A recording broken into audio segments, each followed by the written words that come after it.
Hi, this is Girum Zarg, and welcome back to my Dragon of Icespire Peak adventure. This is Session 5. Last time in Session 4, Falcon came to our aid as we were being attacked by orcs and ogres, and we luckily survived that. I still don't know how we did it. And when we saw Falcon, he wanted to go into the shrine. I think he called it the Shrine of Savras. Well, we waited because we were in no shape for any more battles. But Falcon was so curious about what's beyond. We waited, and he didn't come back. So we decided to go after him. We eventually found him within the shrine, in a room with this giant bell at the top. Beyond that room was doors, and we opened the doors, and at the other side in the room there was an altar, and Faen touched the altar, and when she did so, she thought she saw a dragon heading towards a castle. Faen also realized that the altar was actually suspended and she could move it. And she told us she was going to move it. And oh boy, we were scared. Oh, what if it's a trap? So I went back and got Falcon. He thought we were going to get ourselves into trouble. But when Faen moved the altar, she actually found 57 gold pieces and a magical key. We returned back to the room of the bell. And Faen wanted to know more. Oh boy, that Faen, she's so curious. Always wants to figure things out. And so we thought maybe we could climb outside and get to the roof and see more. And so I think it was Jorgrass got the pole or something, and Faen was able to climb it and get to the roof. And she discovered that the bell was made of gold, pure gold. Can you imagine that? Imagine how much we could make from that. We'd have enough gold to last a lifetime. Well, we goblins think we can never have enough gold, but at least, wow, that would be a lot of gold. But we couldn't figure out a way to get the bell down. So we decided to leave it there. Leave it there. All that gold. Hopefully we can find a way to get it down someday. We headed to Coneybury and set up camp there. And on our way, we saw a dragon, a white one. But it looked really small off in the distance. First time I've seen a dragon. Hopefully it's not as bad as people say it is. So we were able to set camp. And during Clover's watch, guess what? She saw more prints. Another boar. But that's all it was. And we rested. Finally rested. Oh boy. I felt rejuvenated in the morning. As we traveled further towards Phandalin, we started to realize our water was running low. And we were running out of rations. So Clover and Jorgas searched for a spring while I and Faen set up camp. And during my watch, I was attacked by an owl bear. Oh boy, this one, it attacked me. It got me good. But I was able to use phantasmal force. I cast a spell and tricked the owl bear into thinking another owl bear was attacking it. And by this time, the others woke up, and Faen cast a spell to command the owl bear that attacked me, to flee. Oh boy, and luckily it flew. and we rested again, and boy, I'm telling you, I'm getting a little bit too tired of all this fighting. Be nice to just rest and make some money. We goblins, we do really well with making money.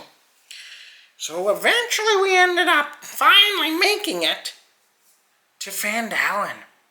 We rested in the inn, and can you believe that Jorgrass forced me to take a shower? Are you kidding me? We goblins, we grew up in caves. At least I did. I mean, I know some can grow up in forests and even dungeons, but I grew up in a cave. And being smelly and dirty, that makes you feel like you did something, you know? I felt good about myself, you know? To get covered in blood and dirt, that means I had an adventure. I did something, and to wash all of that away in an instant, I just can't believe that humans and tieflings and elves and half-elves do that sort of thing. I guess I gotta get used to their social way of handling stuff. It's quite different. Well, in the morning, we ended up going to the townmaster, who gave us 200 gold pieces for completing 2 quests. When we went to the jobs board, we found 3 more quests. One of them was posted by Falcon. He wanted some help. You see, I guess there's these evil wizards, and they're bringing about all these orcs, and so he wanted to make a preemptive attack to try and stop the orcs or stop these evil wizards from using the orcs to attack his place up there. But the other two quests, one was to go to the dwarven fortress of Axholm. See, the people of Phandalin were worried. They're worried about that dragon, that white dragon that we saw in the distance. They're worried it'll attack us, and they want to make sure there's a place that they can go and flee. And so there was the job about going to the dwarven fortress and make sure that it's safe for the villagers of Phandalin to go inhabit their place.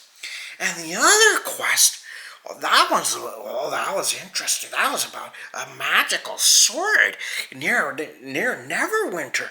A magical sword that's supposedly does very well in attacking dragons. So, even though I wanted to go help Falcon, I felt I owed him a debt. He did save us last time. But my companions decided that it wasn't urgent. It wasn't immediate. So they took the quest for the dwarven fortress at Axholm, and they also wanted the quest for the magical sword. Because they said that eventually we'll probably need to fight that dragon that's been terrorizing the people of Phandalin. We ended up buying 7 days' rations, and off we headed to the mountains towards Axholm. But it rained, and it rained heavily, and it took us a while, but we did get to the fortress. And when we got there, it looked abandoned. There was nothing happening, and as we entered the main room, there was these holes or these slits, I guess, with arrows, but none of the arrows were being triggered. I guess it needed somebody to trigger them, or somebody on the other side to shoot them. But there was no way getting in. The door leading further in was locked or something. It wasn't budging at all. So Clover ended up turning herself into a cat, and she wiggled through one of the slits. And after a while, as she couldn't figure out a way to open the door, I decided to go into my amulet and have Faen hold the amulet through the slit, and then I'd pop out of the amulet on the other side. And while I was doing that, Clover ended up going upstairs on her side while I went around. I could have gone upstairs too, but I decided to go around and look through the passage and see if I can find a way to open that door. And as I went to the other side, I found the door. It was still jammed. Clover started screaming. Apparently, she found a giant spider. And next thing I know, there's these I guess, I'm not 100% what they were. I think they were ghouls. 4 of them appeared out of nowhere. And before I knew it, they were starting to attack me. Well, luckily I was able to cast mirror image, and that created 3 duplicates of me. And those ghouls, sorry, I thought I was going to say ogres, orcs, and ghouls. Oh my, we've been attacked by just about everything. And these ghouls attacked me. Luckily, 2 of them attacked my duplicates, but one got some damage on me. And my companions were trying to break down the door. I ended up casting Shadow Blade and attacked one of them. And I used Toll of the Dead on the one I attacked. But it didn't do that much damage. You see, I think Toll of the Dead uses necrotic damage. And it must mean that the ghouls have some resistance to necrotic damage. But that was good to know. And by that time, my companions finally broke down the door. Jorgras and Faen and Clover turned back to her normal tiefling self. And I think it was Faen that cast some sort of a spell. Two of the ghouls ran away. But we managed to take care of the other 2. And hopefully that's all of them. But we know about that giant spider. And hopefully the ghouls ran right out of this place. But we might end up meeting them there later. But right now, we need to catch our breath. So hopefully there's not much more fighting. But I didn't take that much damage, and I think my companions seemed to be alright. So this battle wasn't as bad as the one with the orcs and ogres. Oh boy, that was a nasty battle. So hopefully you guys will join me next time as we continue our adventure in, I guess, the Dwarven Fortress of Axholm. Bye!